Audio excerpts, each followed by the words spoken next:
اعوذ باللہ من الشیطان الرجیم بسم اللہ الرحمن الرحیم اذ قال اللہ یا عیسی ابن مریم اذکر نعمتی علیک وعلی والدتک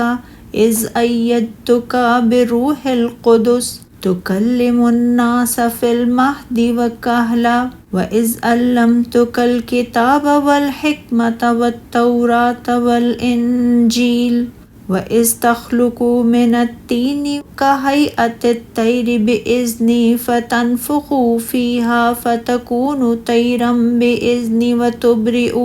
وَتُبْرِئُ الْأَكْمَحَ وَالْأَبْرَصَ بِإِذْنِي وَإِذْ تُخْرِجُ الْمَوْتَ بِإِذْنِي وَإِذْ كَفَفْتُ بَنِي إِسْرَائِيلَ عَنْكَ إِذْ جِئْتَهُم بِالْبَيِّنَاتِ فَقَالَ الَّذِينَ كَفَرُوا مِنْهُمْ إِنْ هَذَا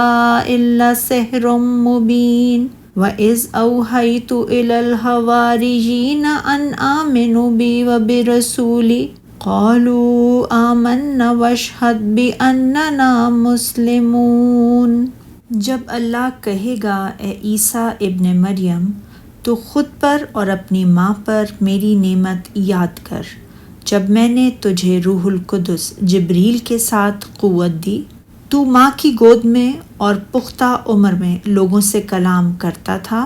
اور جب میں نے تجھے کتاب و حکمت اور تورات اور انجیل کی تعلیم دی، اور جب تو میرے حکم سے گارے سے پرندے کی سی مورت بناتا تھا،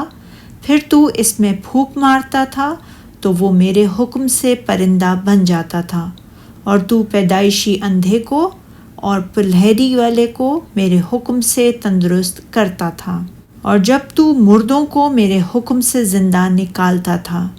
اور جب میں نے تجھے بنی اسرائیل سے بچایا جب تو ان کے پاس واضح نشانیوں کے ساتھ آیا تھا، تب ان لوگوں میں سے جنہوں نے کفر کیا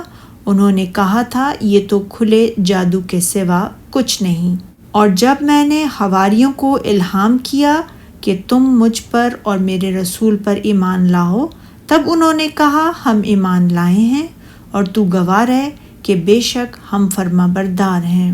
اللہ تعالیٰ اپنی ان نعمتوں کا تذکرہ فرما رہا ہے جن کا اس نے اپنے عبد الرسول حضرت عیسیٰ ابن مریم علیہ السلام پر احسان فرمایا کہ ان کے ہاتھوں پر بڑے بڑے معجزات اور خوارق عادات کو جاری فرمایا۔ ارشاد باری تعالیٰ ہے، خود پر میری نعمت کو یاد کر، تمہیں بغیر باپ کے صرف ماں سے پیدا کیا، اور تمہارے وجود کو میں نے اشیاء پر اپنی کمال قدرت کی ایک قطعی دلیل اور نشانی بنا دیا، اور تمہاری والدہ پر میں نے تمہیں اس وقت ان کی برات اور پاک دامنی کی دلیل اور برہان بنا دیا جب ظالموں اور جاہلوں نے ان پر بدکاری کی تہمت لگائی تھی،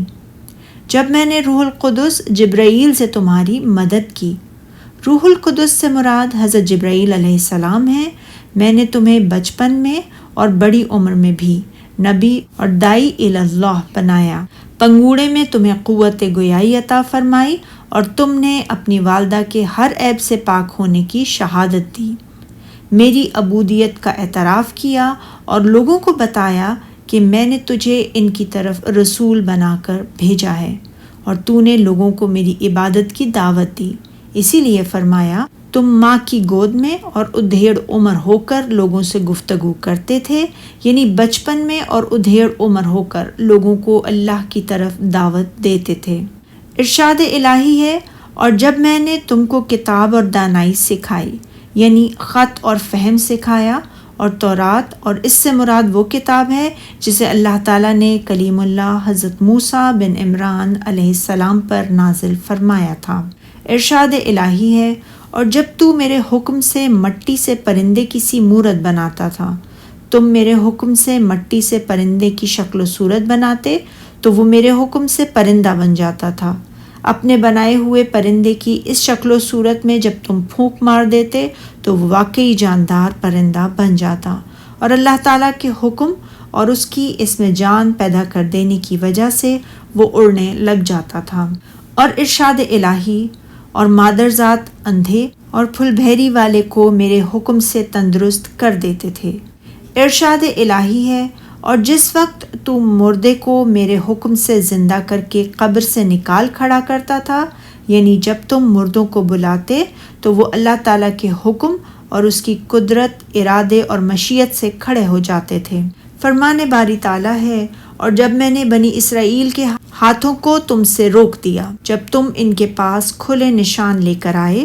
تو جو ان میں سے کافر تھے کہنے لگے یہ تو سری جادو ہے، یعنی میری اس نعمت کو بھی یاد کرو جب میں نے بنی اسرائیل کو تم سے اس وقت روک دیا تھا جب تم اللہ تعالیٰ کی طرف سے ان کے سامنے اپنے نبوت و رسالت کی ٹھوس اور قطعی دلائل و براہین لے کر آئے تھے، مگر انہوں نے تمہاری تکذیب کی، تم پر جادوگر ہونے کا الزام لگایا، تمہیں قتل کرنے اور پھانسی دینے کی سازش کی، مگر میں نے تمہیں ان کی اس سازش سے بچا لیا۔ میں نے تمہیں اپنے پاس اٹھا لیا، ان کے میل کچیل سے تمہیں پاک کر دیا، اور ان کے شر سے میں نے تمہاری حفاظت کی۔ یہ اس بات کی دلیل ہے کہ اللہ تعالیٰ اپنے ان احسانات کا تذکرہ قیامت کے دن فرمائیں گے، لیکن اسے ماضی کے صیغوں سے اس لیے بیان فرمایا کہ یہ بات لامحالہ وقوع پذیر ہونے والی ہے، اور یہ بات ان اسرار غیب میں سے ہے جن سے اللہ تعالیٰ نے اپنے رسول حضرت محمد صلی اللہ علیہ وآلہ وسلم کو مطلع فرما دیا ہے۔ ارشاد الہی، اور جب میں نے حواریوں کو الہام کیا کہ مجھ پر اور میرے پیغمبر پر ایمان لاؤ، یہ بھی حضرت عیسیٰ علیہ السلام پر ایک احسان ہے کہ اللہ نے حواریوں کو ان کے اصحاب و انصار بنا دیا۔ کہا گیا ہے کہ یہاں وحی کا لفظ الہام کے معنی میں استعمال ہوا، جیسا کہ اللہ تعالیٰ نے فرمایا سورہ قصص میں، اور ہم نے موسیٰ کی ماں کی طرف الہام کیا کہ اس کو دودھ پلاؤ۔ اس آیت کریمہ میں بھی وحی کا لفظ الہام کے معنی میں استعمال ہوا ہے۔ اسی طرح اللہ تعالیٰ نے فرمایا ہے سورہ نحل میں، اور آپ کے پروردگار نے شہد کی مکھی کو الہام کیا کہ پہاڑوں میں گھر چھتے بنا، اور ان چھپروں میں جن پر لوگ بیلیں چڑھاتے ہیں، اور ہر قسم کے پھلوں سے کھا اور اپنے پروردگار کے نرم و ہموار راستوں پر چلی جا۔ اس آیت کریمہ میں بھی وحی کا لفظ الہام کے معنی میں استعمال ہوا۔ امام حسن بصری رحمۃ اللہ علیہ فرماتے ہیں، اللہ تعالیٰ نے حواریوں کو الہام کیا کہ ان کے دلوں میں یہ بات ڈال دی جس کی وجہ سے وہ یہ پکار اٹھے، ہم ایمان لائے، اور تو گواہ ہے کہ بے شک ہم فرما بردار ہیں۔ سبحانک اللہم و بحمدک، اشہد ان لا الہ الا انت، استغفرک و اتوب الیک۔